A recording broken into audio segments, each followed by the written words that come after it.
Okay, so the Senke pistons are looking so much better.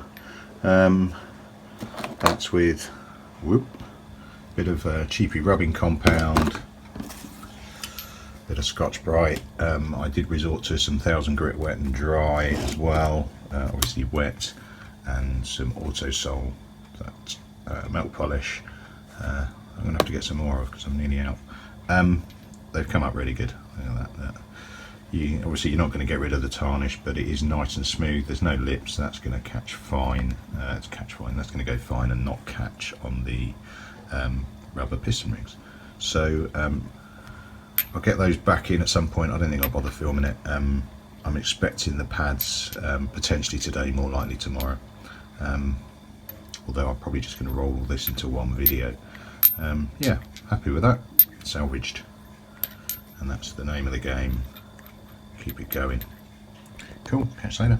I've got the pistons from the Senke rear brake. I'm just going to push those in. I will flush the last of the brake fluid out there, because we saw how runny that was. So get that out of the way.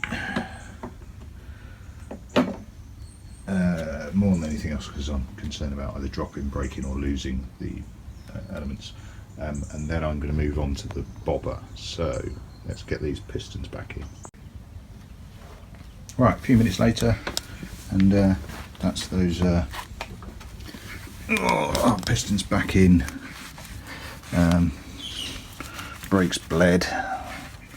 Just need to be a bit careful with brake and clutch fluid, because it's pretty harsh on paint.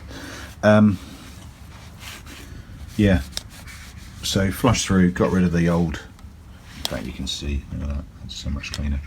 So got rid of the old stuff, pistons in, seated quite low, which pushed the last of the fluid out. It's then just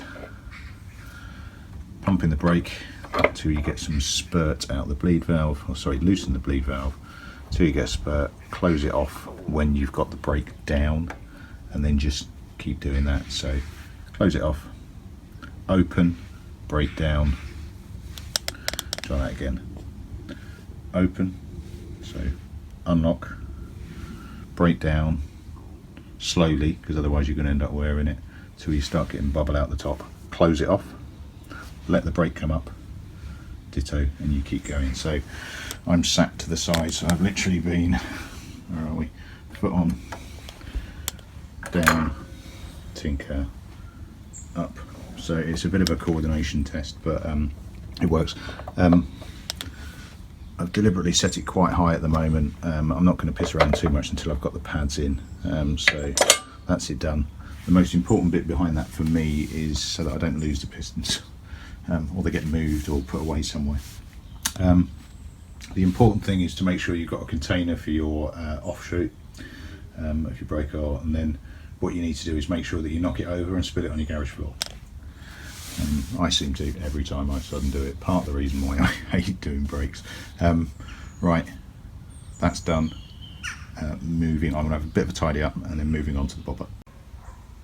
Actually, just before I move on to the bobber, still on the Senke, so you would have seen on my, when was it, last one before, when I was sorting out the brakes, that the glass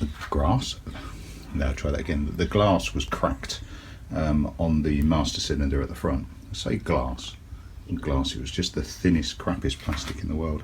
I was about to order a new one, and I was sat there one evening, I thought, oh, I'll have a look. So I picked away at it to work out what it was, and it is just the world's thinnest, shitest plastic.